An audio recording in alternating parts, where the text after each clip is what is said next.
Ageing medicine ಏನಾದರೂ ತಗೊಳ್ತಿದ್ದೀರಾ ಅನ್ಸುತ್ತೆ. ಗೂಗಲಲ್ಲಿ ನಿಮ್ಮ ಏಜ್ ನೋಡ್ಬಿಟ್ಟಿದ್ದೀನಿ ನಾನು, ರಿವೀಲ್ ಅಂತೂ ಮಾಡೋದಿಲ್ಲ sir. Sangeetha bar and restaurant ಬಗ್ಗೆ ತಮ್ಮ ಮಾತು. ಎಂದಿನಂತೆ ಇಲ್ಲಿ ನೆರೆದಿರತಕ್ಕಂಥ ನನಗೆ ಯಾವಾಗಲೂ ಪ್ರೋತ್ಸಾಹ ಕೊಡುವಂಥ ಪತ್ರಕರ್ತರು, ಮಾಧ್ಯಮ ಮಿತ್ರರು ಹಾಗೂ ಸೋಷಿಯಲ್ ಮೀಡಿಯಾ ಎಲ್ಲ ನನ್ನ ಫ್ರೆಂಡ್ಸ್ಗೆ ಹೃದಯಪೂರ್ವಕವಾದ ಸಾಷ್ಟಾಂಗ ನಮಸ್ಕಾರ.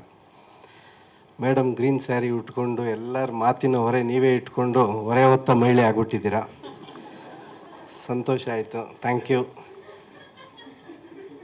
ಈ ನಮ್ಮ ಸಂದೇಶ್ ಶೆಟ್ಟರು, ನಾನು ಶೆಟ್ಟರು ಅಂತ ಕರಿತೀನಿ ಅಂತಾರೆ. ನಾನು ಯಾವಾಗಲೂ ಪ್ರಿಸೈಸ್ ಶೆಟ್ರನ್ನ ಶೆಟ್ರೆ ಅಂತ ಕರಿಬೇಕು, ಗೌಡ್ರನ್ನ ಗೌಡ್ರೆ ಅಂತ ಕರಿಬೇಕು, ಅದಲ್ ಬದಲು ಮಾಡಲ್ಲ ನಾನು.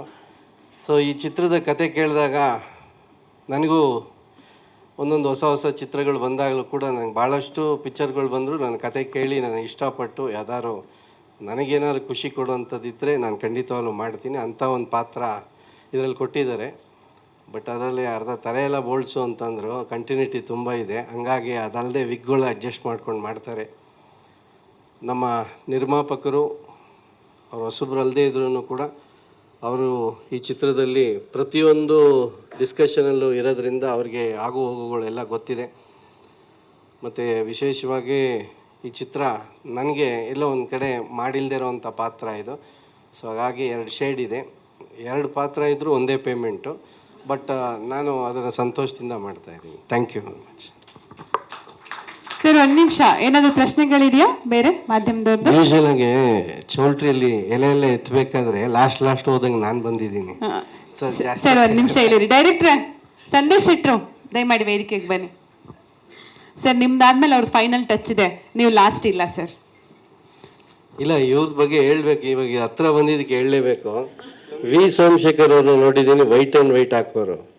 ಸಾಯಿ ಪ್ರಕಾಶ್ ಅವ್ರು ನೋಡ್ತಿದ್ದೆ, ಕಾಕಿ ಹಾಕೋರು. ರಾಜೇಂದ್ರ ಸಿಂಗ್ ಬಾಬು ಅವರು ಕ್ಯಾಪ್ ಹಾಕೋರು. ಎಸ್ ನಾರಾಯಣ ಅವರು ಟೋಪಿ ಹಾಕೋರು. ಇವರು ಡೈರೆಕ್ಟ್ರಾಗಿ ಹೊಸ ಯೂನಿಫಾರ್ಮ್ ಕಂಡು ಹಿಡ್ಕೊಂಡಿದ್ದಾರೆ. ಇದು ಈ ಥರ ಪಂಚೆ ಹಾಕ್ಕೊಂಡು. ನಾನು ಅವತ್ತು ಹೋದಾಗ ನನಗೂ ಅದನ್ನೇ ಕೊಟ್ಟರು. ಬಟ್ ಆ ಶೆಕೆಗೆ ಚೆನ್ನಾಗಿತ್ತು. ಸೊ ಹಂಗಾಗಿ ಅದನ್ನೇ ಯೂಸ್ ಮಾಡ್ತೀನಿ. ಕಂಟಿನ್ಯೂ ಶೂಟಿಂಗ್ ಶೆಕೆಯಲ್ಲ, ಅದಕ್ಕೆ lungi. Thank you Komal sir. Sir ಹೇಳಿದ್ರು ಕೊನೆಯಲ್ಲಿ ಬಂದಿದ್ದೀನಿ, ಊಟ ಮಾಡಿ ಎಲೆ ಹೆತ್ತವ್ರಿಗೆ ಏನು ಪ್ರಶ್ನೆ ಕೇಳಲ್ಲ ಅಂತ ಹೇಳಿದ್ರು. ನಿಮ್ದೊಂದು ಸಪೋರ್ಟಿಗಿರಲಿ ಅಂತ ಕರೆದೆ ಸರ್. Thank you. ಮಾಧ್ಯಮ ಮಿತ್ರವರಿಗೆ ಎಲ್ಲರಿಗೂ ಕೂಡ ನನಗೆ ಇಷ್ಟು ವರ್ಷಗಳ ಕಾಲ ಏಳು ಬೀಳುವಿನ ಜೊತೆಗೆ ಸಪೋರ್ಟ್ ಮಾಡ್ಕೊ ಬಂದಿದ್ದೀರಿ. ಇದೇನು ಇನ್ನು ಕೆಲಸದಲ್ಲೇ ನಾವೆಲ್ಲ ಮಾಡ್ತೀವಿ. ನಿಮ್ಮೆಲ್ಲರ ಬೆಂಬಲ ಸಹಕಾರ ಇರಲಿ. ಎಲ್ಲರಿಗೂ ಥ್ಯಾಂಕ್ಸ್. ಮೇಘನ ಮೇಡಮ್ ಇವ್ರು ಆವಾಗ ರಿಪೀಟ್ ಹೇಳಿದ್ರು, ಯಾಕಂದರೆ ನಿಮ್ಮನ್ನು ಫೋಟೋ ಕಳಿಸಿದ್ದೆ ಇವರು, ಅದು ಹೇಳಲಿ ಅಂತ ಅವ್ರು ಹೇಳಿದ್ರು. ನಂಗೆ ನೆನಪೋಗಿದೆ.